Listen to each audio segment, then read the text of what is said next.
Merci. La parole est à notre collègue Franck Menonville pour le groupe Les Indépendants. Il a 5 minutes. Merci Monsieur le Président, Monsieur le Ministre, Monsieur le Président de la Commission, Monsieur le rapporteur, mes chers collègues. Il nous revient aujourd'hui de consolider l'effort de la nation pour sauver notre économie. Un mois après la première loi de finances rectificative, le Parlement autorise à nouveau le gouvernement à déployer des moyens massifs et sans précédent pour venir en aide à toutes les entreprises et secteurs en difficulté. Nous partageons pleinement la logique de ce deuxième volet de plan d'urgence pour soutenir et rendre possible la reprise de notre économie. Je me réjouis que nous ayons pu trouver un terrain d'entente avec nos collègues députés. Cela permettra une mise en œuvre et une mise en application rapide de ces nouveaux dispositifs. L'investissement collectif est massif et même sans précédent, mais la dépense publique atteint de nouveaux records, tant en valeur absolue qu'en proportion de la richesse nationale, alors que dans le même temps, la recette publique chute brutalement, le déficit se creuse et la dette explose.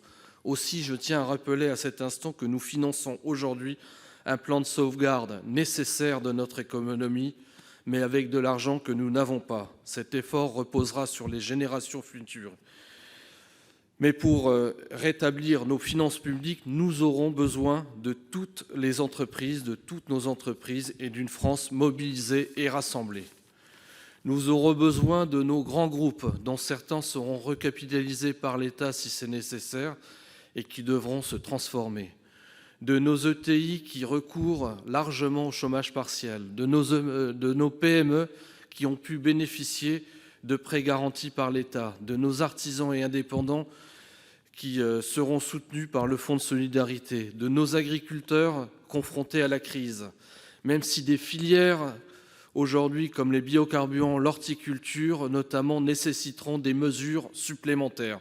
Je salue également l'activation hier par la Commission européenne des mécanismes de crise tels que la gestion des stocks privés et la flexibilité financière. Les mesures votées il y a un mois ont commencé à faire leurs preuves. Aujourd'hui, nous les améliorons et les renforçons. Notre priorité doit rester la santé des Français et la préservation du tissu économique et social. Mais notre modèle social est mis à rude épreuve par cette crise. C'est pourquoi nous devons dès maintenant nous focaliser sur la reprise économique et trouver les moyens de la financer à long terme en se mobilisant de toutes nos forces. Je retiens des points de satisfaction importants adoptés sur proposition du Sénat. Je pense notamment à l'augmentation de la défiscalisation des heures supplémentaires, le renforcement des dispositions dites loi Coluche pour soutenir la générosité des Français, mais également aux 8 millions d'euros supplémentaires en direction des 3 400 communes de moins de 500 habitants qui sont particulièrement engagées dans cette crise. Par contre, l'annulation des charges et cotisations sociales pour les entreprises les plus en difficulté reste en suspens et devra faire l'objet de discussions à venir. Il en va de même de la contribution des assureurs et de la non-éligibilité au dispositif de solidarité nationale des entreprises liées à des paradis fiscaux comme nous l'avions proposé.